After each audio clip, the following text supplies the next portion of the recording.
My name's Hunter Wade at the Athletes Lounge podcast. I'm here with my guest, Kevin Moore of East Central Girls Basketball and athletic director. How are you doing, Coach?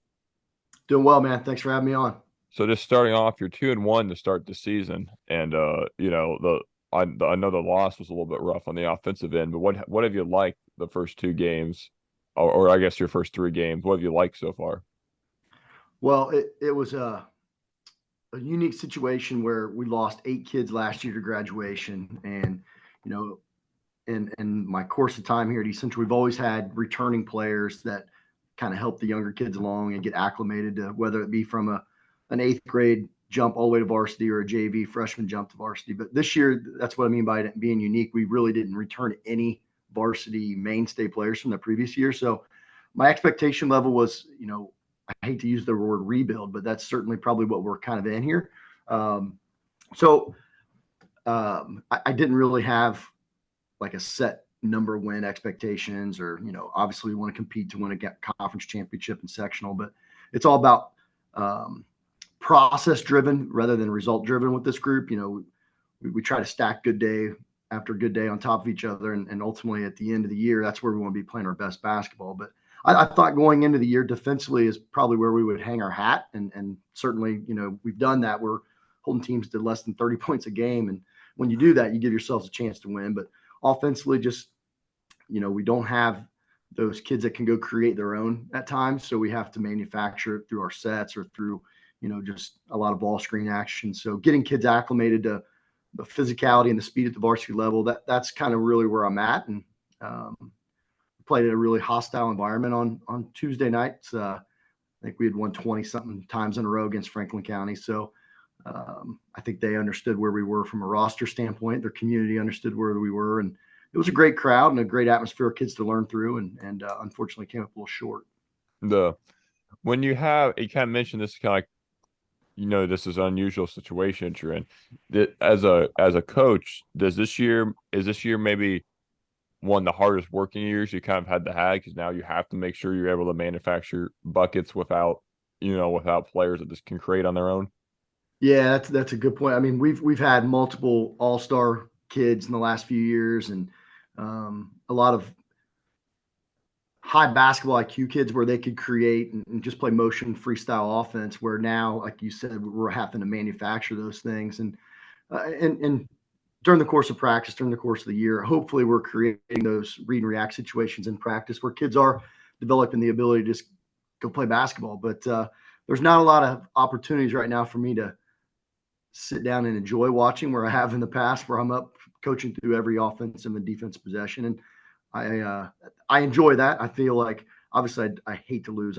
It's awful. I'm not very good at it, but it it's certainly an enjoyable group of kids, and they're wanting to learn, and they're not getting down on themselves. I mean, they understood where we were coming into the year, so just keep being devoted to that process of getting better.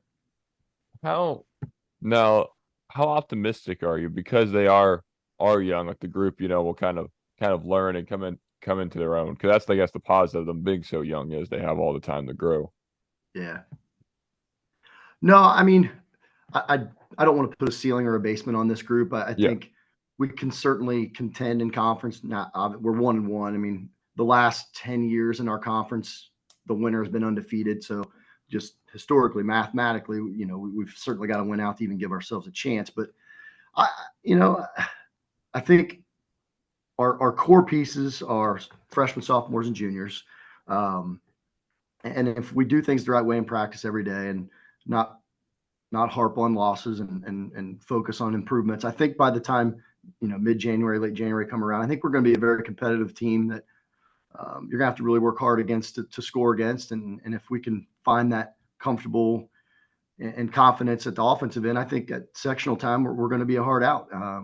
We've been in 4 of the last 6 sectional championships and won 3 of the last 4. I mean, our kids are used to winning, our program's used to winning, and that's a culture thing. And hopefully that carries us forward. How much has practice kind of changed over or I guess from last year to this year, knowing that you kind of have to do some different things from what you were able to do last year? Yeah, that's a good question. We've certainly dialed back a lot of the um, our sets and things of that nature. Like, our play card at times has probably looked like Andy Reid's play card on the sideline. We've got a lot of calls and a lot of things, but that's because we've always had veteran kids. But we've certainly dialed that back and focused more on skill development, more so than maybe read and react game situations in practice. And with such young kids,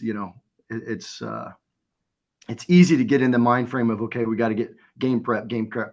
But when you do that, you lose time to shoot. You lose time to work on, your ball handling, your skill development stuff. So we've certainly adapted our practice plan, and I'm a very OCD person.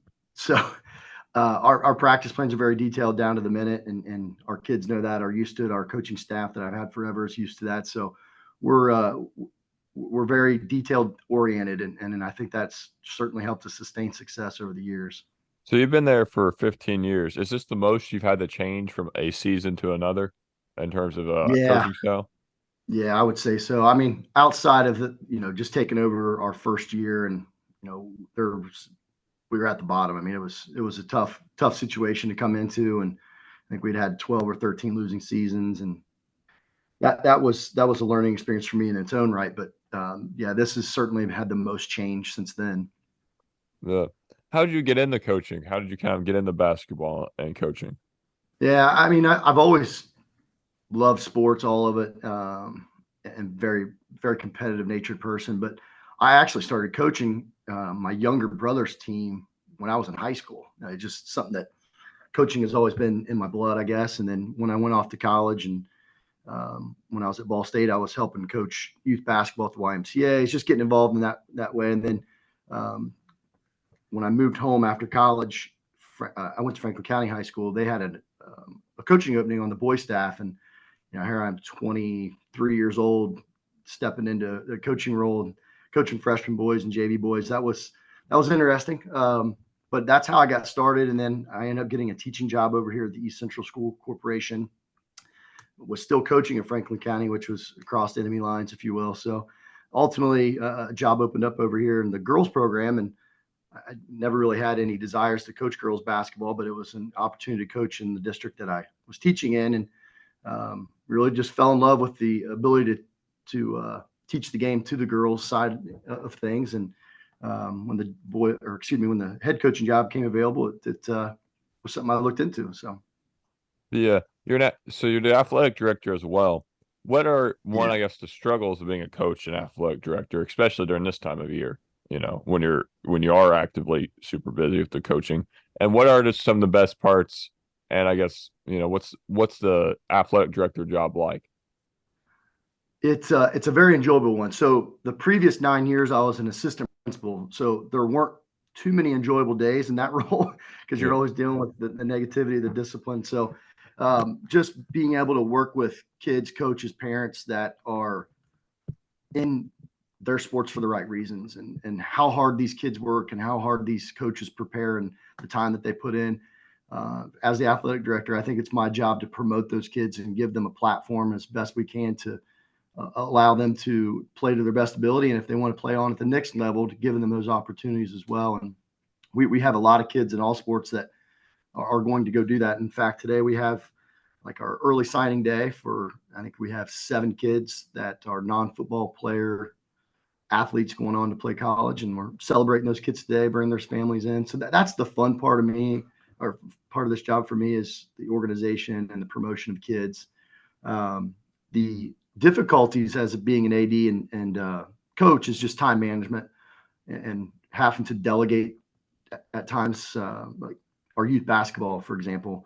There's things that I'm not able to attend that I used to be able to attend, but I've got people in the right places over the years where I trust that they'll be able to do those things. So that's the control part of it, being able to loosen up and allow others to help you and to do the things that you've hired them to do. That's something that doing both has allowed me to do, having good people. How when you took the AD, well, here, I'm trying to word this right. I almost word it right. When you took the AD job, uh, has it kind of exceeded expectations, or has it been less fun than you thought it would be? No, it's been very enjoyable. I've got good people around me as well in the AD's office, people that have been here for a while, and it is a fun job. I mean, I think in order to be happy, you have to do something that you enjoy doing, and being involved in athletics and the promotion and the organization of scheduling and working with other ADs and other coaches. That to me, that's been really fun. Fortunately, I have a very understanding wife because we have 3 kids of our own. So time is certainly the enemy at times, where it runs out on you, and you just got to do the best you can at prioritizing your job and keeping it balanced with life and family. You mentioned you kind of talked about before we went, when we went live here, that you were talking about the struggles of promoting as a county Mhm. school and not a Yeah. city town school. What are some of those struggles, and how do you kind of go about countering those? Yeah. So East Central High School, if people aren't familiar, we're kind of in Dearborn County, and I don't know who we're east of and what we're central of, but that's kind of where we're at. We're down in southeastern Indiana, so we're about 30 minutes west of Cincinnati, the last exit before we hit Ohio, and then about an hour and 10 minutes south of Indy. So it is a struggle, and I understand, the Indianapolis media markets. It's tough to come down this way and promote a school that's that far away when you have so many really, really good programs in that area. Cincinnati, same thing, crossing the border. We've certainly, with our football team success, it's certainly opened that door. But I think with the evolution of social media and the ability to, get attention far reaching because of things of this nature, and on Facebook and Twitter and Instagram, all those things, I feel like I've become pretty good at navigating that stuff and finding the ways to get those kids and those teams promoted. As an example, we've got a football player, a running back. He just broke our school record for rushing yards. I think he's first or second in the country in touchdowns scored. So, when you have kids that are able to put up big numbers and football teams that have that much success, the media will find you as well. And hopefully, by people coming here and visiting our campus, which is unbelievably impressive, it garners even more attention. You've had the girls basketball coach job for 15 years, and talked about some of the struggles going into this year. But over, the course of your time there, would you say, you've been a pretty consistently good squad? Yeah, outside of our first year, we were 8-12. We've had a winning record every year. We've won 7 conference championships during that 14-year span, and finished second 5 of those other years. So, and then being a 4A school with roughly 1,300 enrollment, we're in a unique situation where we're battling against the larger schools in the 4A with only 4 classes in basketball. So we were knocking on the door for a while. Winning our sectional, we won 17 or more games for a long stretch of time, but had not had a chance to cut down a net. And then we did that 4 years ago, and then we won 3 straight. And then unfortunately got beat last year. But yeah, I feel like sustaining success is something that I'm very proud of. We've had a lot of really good players across the last 10, 12 years, and a lot of them are multi-sport kids, and that's something that East Central we're known for. While we have around 1,200 kids, we don't have a whole lot of athletes that play just one sport. They're kids that play multiple sports, and that's something that I'm proud of as an AD. I'm proud of as a coach. Unfortunately, in this era of club sports and specialization, a lot of these kids are focused on one sport, and that's something that I take pride in as an AD, is pushing that on our kids. So we've always had kids that play multiple sports of the basketball, and I think it's been beneficial for us. Kind of mentioned the first year was a little bit rough. How much, you know, recruiting within the school did you have to do to get people to join basketball, or the numbers fine and maybe just the execution wasn't there yet? Yeah, no, that's a good question. So we really devoted a lot of our time to the youth program that first and second year, just trying to get as many kids to come out in that third, fourth, fifth, and sixth grade level. And we've done that. I mean, right now we have 175 kids in our youth league, which is insane. That's third through sixth grade, which is a lot of kids. So I think success breeds success. Kids want to be a part of it. Families want to be a part of it. And it took some time to get it there, but by devoting our time to the youth program while still trying to be as competitive as we could at the high school level, it certainly allowed us to take our program to, a top tier level. And again, we may take a step backwards this year, but I think we have pieces that will sustain that success next year and the years to come.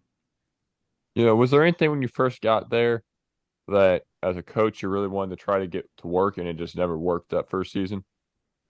Yeah, well, just coaching boys for 3 years and then taking on girls, there's certainly some differences in terms of just athleticism and maybe some basketball IQ at times. So understanding how to teach the game to the girls side of things, that was something that was different for me. And I think, a lot of boys probably sit down and watch basketball. There's probably not a lot of girls that watch basketball. So you're fighting that in terms of teaching them just the basic stuff early on in their career. So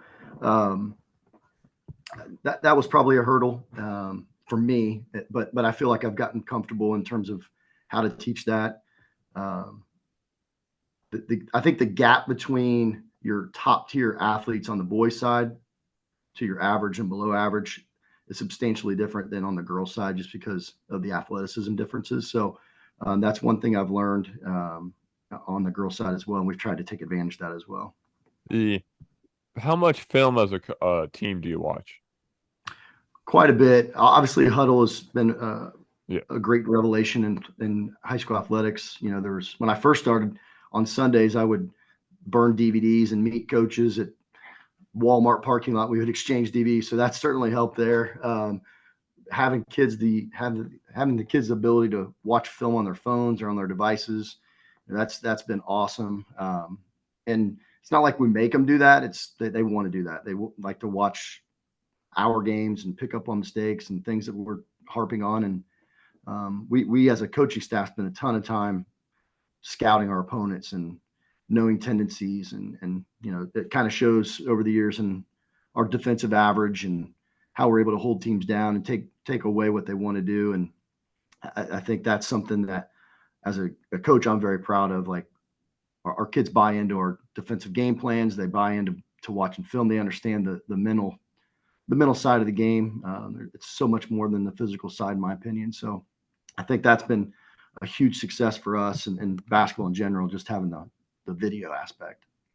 You mentioned how much of a struggle it is, because girls don't watch basketball. Maybe they don't instinctively know what to do as much, But has there been a struggle to actually get your girls over the years to watch, not even film, just watch basketball in general to kind of improve the IQ naturally? Or yeah, it's tough. I mean, the ones that want to will. I mean, you Yeah. can't make them do it, but we try to have little contests. Like we'll have an NCAA tournament bracket contest where it kind of encourages them to watch the games. We'll have when the NBA finals are going on, we'll have score predictions and just little things like that we can have some fun with it, but also at the same time they're watching the best players on the planet play basketball and maybe learning some things. So that's one thing. But on the flip side, as much as boys may watch the game more than girls, the other positive side of that is girls don't think they know everything like some of the boys do, just because, you know what I mean? They just because they watch something, they think they know everything. So teaching girls the game has been a lot of fun, and trying to get them to love the game. And there's some kids that have, that's the other thing about coaching high school is you've got different levels. Some kids play a sport because they want to be with their friends. Some kids play sport because they're ultimately very competitive, and other kids play sports because they want to play at the next level. So meshing those kids together to form a team, that's been really fun over the years. How do you go about you coached youth originally, or when you're with your you coached youth when you're in college, Mm-hmm. and you coach different age brackets. How do you kind of have to adjust your tone and temperament to each one? Yeah, it's funny you asked that. I was at a game Tuesday, and one of my former players was there, and they're like, you speak entirely different to your team now than you did to us. And it's just, over the years, you maybe soften up and you learn some things. And we all have regrets on how we do things and mistakes that we make. But dialing down my competitiveness, that's certainly been something that I've evolved. When I first started out in that first year of varsity basketball, being 8-12, I probably wasn't very fun to be around. And at the end of the day, this needs to be fun. We're asking these kids to spend a lot of time in the season, out of the season. At the end of the day, you want them here because it's fun for them. They want to be with their friends. They want to be a part of something that they can make memories in. So I've certainly softened up in regards to how my tone and things that I've said, but not to say that I don't still make mistakes, but it's having kids of my own has certainly helped as well. Just understanding that kids are going to make mistakes and you got to coach them through it. And the moment you lose them and they feel like you're just yelling at them all the time, it's hard to get them back. Do you when you won, when you finally won sectional and then you end up winning, a few more after that, what did your not opinions change? What was kind of did you have any changes? I guess from like within, like when you won sectional, was there like, oh, like now we finally like we made over the hump, or was there any type of like, inner reaction that you had? Well, it certainly made you appreciate all the time that you put into it and the relationships that you formed over the years. We won that first one. I think it was in 2019 or 2020, whichever year it was. But, a lot of the kids that were on teams before that had a huge hand in that success because of all the time and devotion and the wins that they accumulated made the kids that actually won that sectional want to be a part of our program. So it was certainly a fulfilling feeling.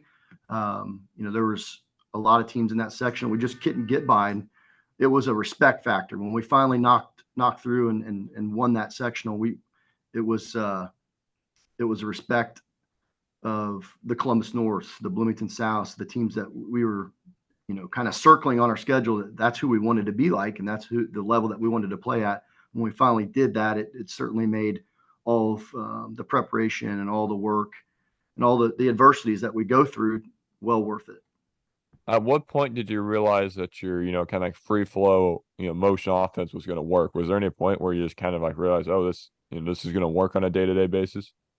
Yeah, I think, well, early on, we were blessed with kids with a lot of size. So, we would use a lot of our high-low actions and play through our post. And I think what I've done as a coach over the years is evolved to know that we have to be able to run a system, run things that fit our personnel and the personalities of our personnel, rather than make them fit into our style. Yeah. When we, finally won that first sectional, we had a lot of perimeter-based kids, and that can handle the basketball, make proper reads, be able to create on their own, and we were really good shooters too. So that was where that free flowing, playing fast and free kind of started. We've kind of have to dial that back a little bit this year just because that doesn't really fit our personnel quite yet. And we're hopeful that it will.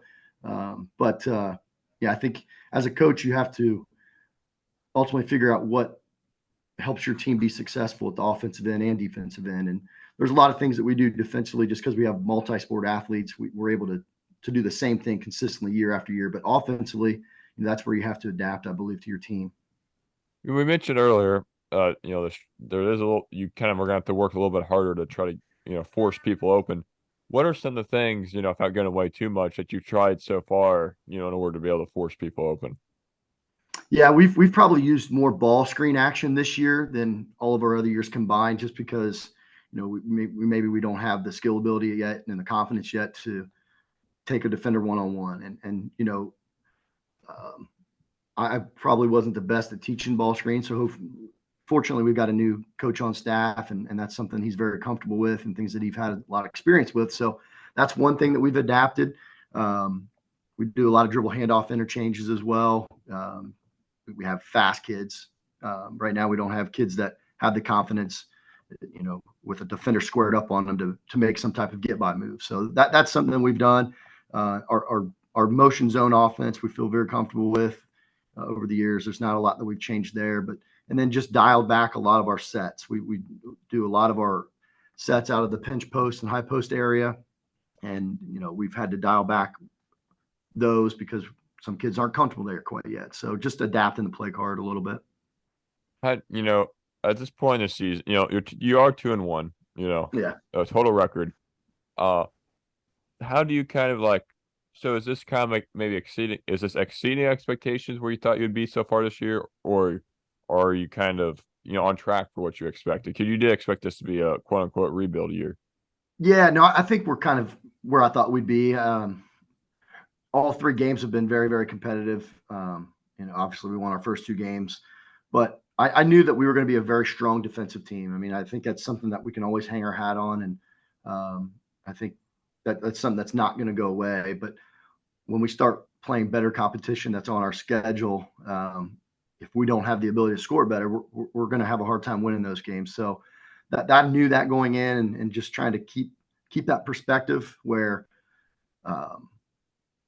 every day in practice we're just emphasizing developing kids, because if you're just harping on the losses, you're harping on the results, you're going to lose them. And I don't want to lose these kids. We have a lot of really young kids that are key corner pieces for the future, and our seventh and eighth grade classes, and throw our sixth grade group in there, is probably the best collection of three classes that we've ever had, and that includes that sectional and regional run that we had. So just being patient, which is at times hard for me. So just keeping that perspective. Do you, on a normal season, this year is a little bit different, but a normal season, do you use the regular season as a warm up for the sectionals, or do you, obviously you try out to go win, you obviously go out to win every game, but do you try different things in the regular season just to see if in sectional time they'll work? Well, in the regular season, we kind of split things up. Like conference games, that's like totally separate to me. Those are 7 games that you're prioritizing above all others. And then from a non-conference standpoint, you've roughly got 15 to 16 games where you can play holiday tournaments. You can play, obviously non-conference opponents. That, to me, that's where you try things. That's where you're challenging yourself to things. We played Bedford for 6 or 7 straight years, and obviously they're the defending 4A state champion. And I believe 6 of those 7 games, it's been a 1 or 2 possession game into the last minute. So those are the games that we're challenging ourselves with, and trying to gauge where we're at when we're talking about trying to be one of the elite programs in the state. And then, like I said earlier, we're in Southeastern Indiana. We're a 4A school, and there's not another 4A school with an hour of us. So we do travel a lot. We have to travel a significant amount for our non-conference games, and our families understand that. Our players understand that. So those are games that we can gauge where we're at when we compare ourselves to, in the postseason play. Do you make your schedule, the games you can schedule on your own? Do you make them, non-conference stuff? Do you make them as difficult as possible? Yeah, I think, well, you have to use some common sense with the makeup of your team and where you're at. We try to play our sectional opponents. It doesn't always work out. There for a while when we were with the Bloomingtons, the Columbuses, and Martinsville, I mean, you're talking over 2 hours away with Bloomingtons and Martinsville. So playing them in the non-conference regular season, it was tough. So we never really did that. But we do play the Columbuses. We play Jennings County. Like I said, Bedford. We do go across the border, and we play Mount Notre Dame out of Ohio, which is a nationally recognized program. We play Dixie Heights in Northern Kentucky. So we're trying to challenge ourselves. And that's not to say that we wouldn't play some of these local non-conference schools, but in many cases, in some years, it doesn't make sense for them to play us and us to play them. Maybe this year it would have been, but you're making contracts 3 and 4 years out. So it's hard to, justify making changes. What's the kind of winding down here? What's your biggest, you've had all this success. How proud are you of the program you've been able to build and the kids you've been able to coach, what you've been able to have ever since the first season, you've been on a pretty much a roll since then. Mhm. How proud are you of that?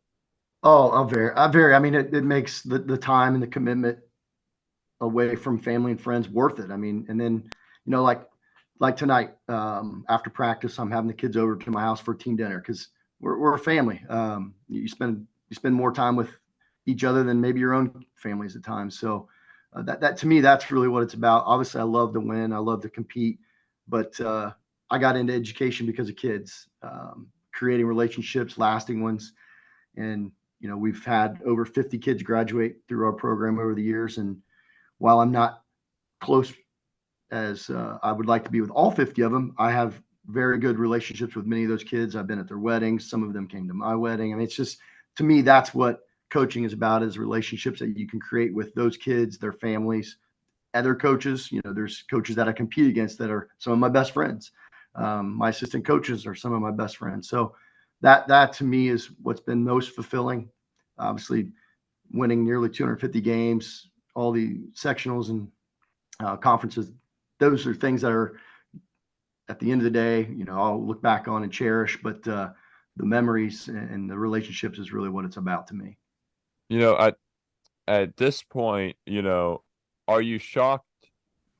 You knew you won the coach, but are you shocked how much you've enjoyed your relationships with players, since you've, over the course of your tenure? Um, I don't know. I don't know if I would say I'm shocked. I feel like I have a very um, outgoing personality. I have the ability to relate with all kinds of different people. So, and this education job, this coaching job, has allowed me to do that. And 2 years ago, I was on the Indiana All Star coaching staff, and got to be with a coach from up north, Rod Parker, a coach from down south, and that I would never have been afforded that opportunity without coaching. And you know, to me, that is all worth. It makes all the hard work worth it. Is being able to have those relationships. This is my final question. How hard has it been to, in both education and on all three jobs you have, pretty much, keep up with, uh, how kids have changed, just different things, that, I guess, the evolution of, kids. Yeah, that's interesting that you asked that. I mean, I think in the last 20 years, there's been more change across the board in our society than any 20 years prior to that, but I feel like kids haven't changed. I feel like what we expect of them and how we treat them maybe have changed across the board.